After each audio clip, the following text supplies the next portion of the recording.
He didn't need a God of grace for a life of perfection.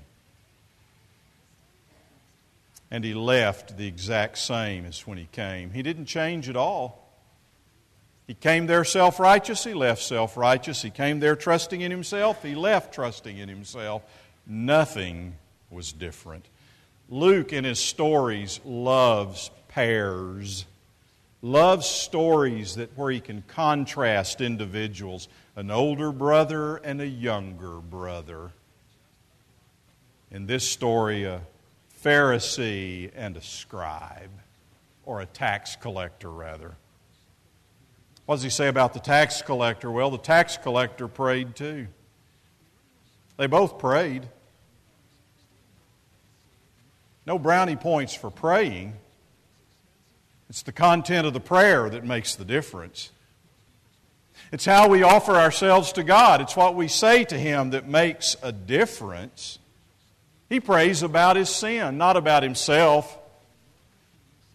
He knows he's probably not up to snuff. In fact, people think him less than human because he collects taxes for the hated Romans. Now, Jesus had said, render to Caesar the things that are Caesar's, to God the things that are God. There's nothing immoral about collecting taxes for Caesar as long as he collects only what Caesar is due.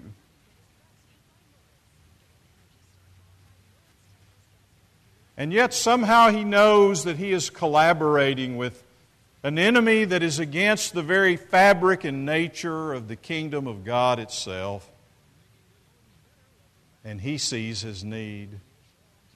The one man says, I'm perfect. The other man says, I don't have a chance. One man says, I'm righteous before the law. The other man says, I've fallen far short of the law.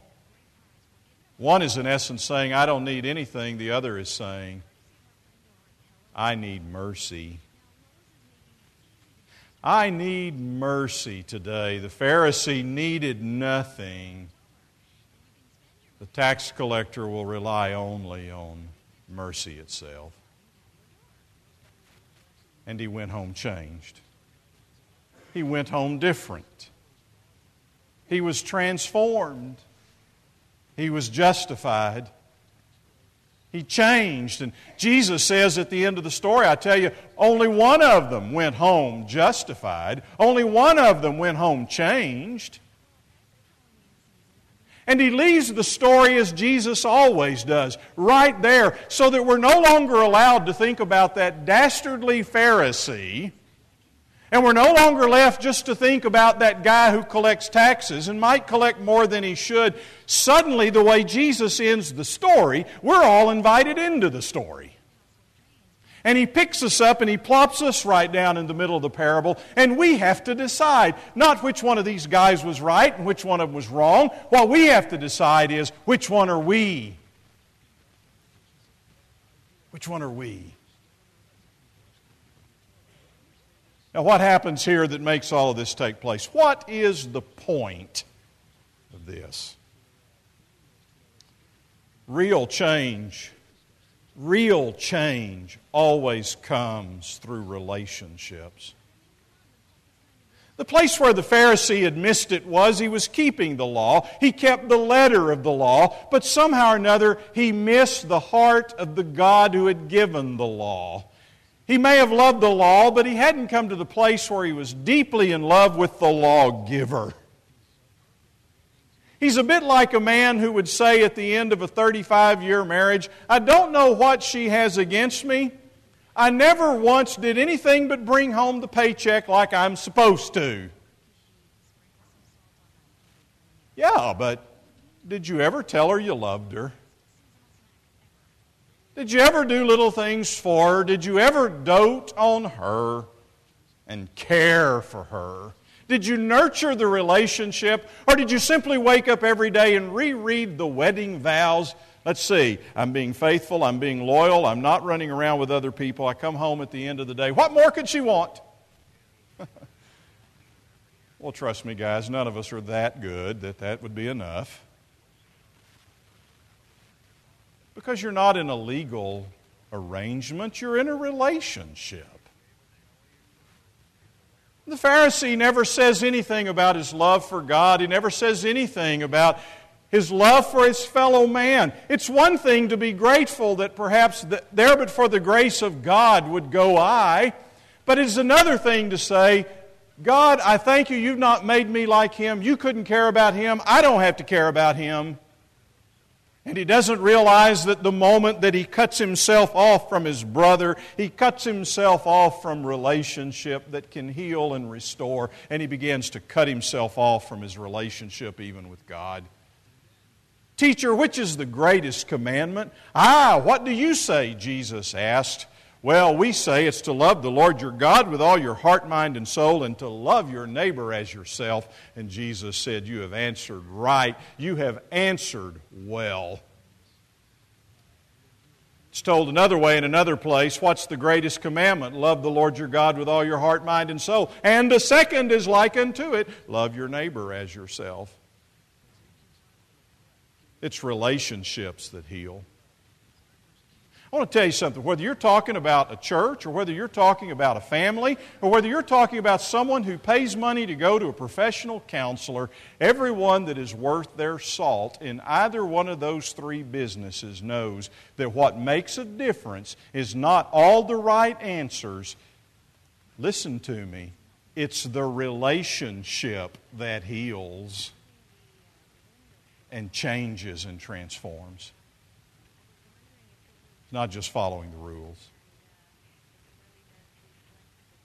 You think about the most important people in your life, who they might be. The most important people, the ones that have touched you the most. Maybe it was a coach in school, and you'd say, I'm going to guess if it was a coach, you don't say, I love that guy, he set my life straight because he taught me the rules of the game. Don't think so. Maybe it was a band director, choir director. I'm going to guess you don't say, I love that individual. They changed my life when they shared with me how you don't write parallel fifths and fourths.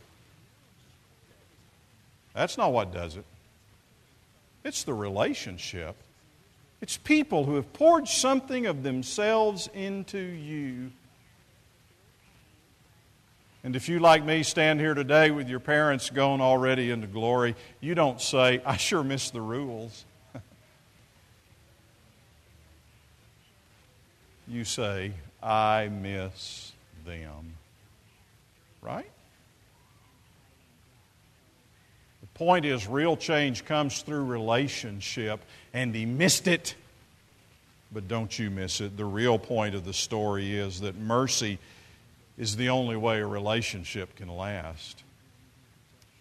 There are those churches today, and I think it's a grand practice, that will speak, and some of them will do this in the Latin or in the Greek, and they will chant the words, Kyrie eleison, Christe eleison. A very free translation of that is, Lord, have mercy. Comes straight from this text, Lord, have mercy, or Christ, have mercy. One of the things they understand about this idea of mercy is it's a lot more than just granting some type of forgiveness. This is not a judge sitting on a bench who simply says, yeah, the law allows me to grant some leeway here, so I'm going to give you probation instead of jail time. Now, that would certainly be merciful, wouldn't it?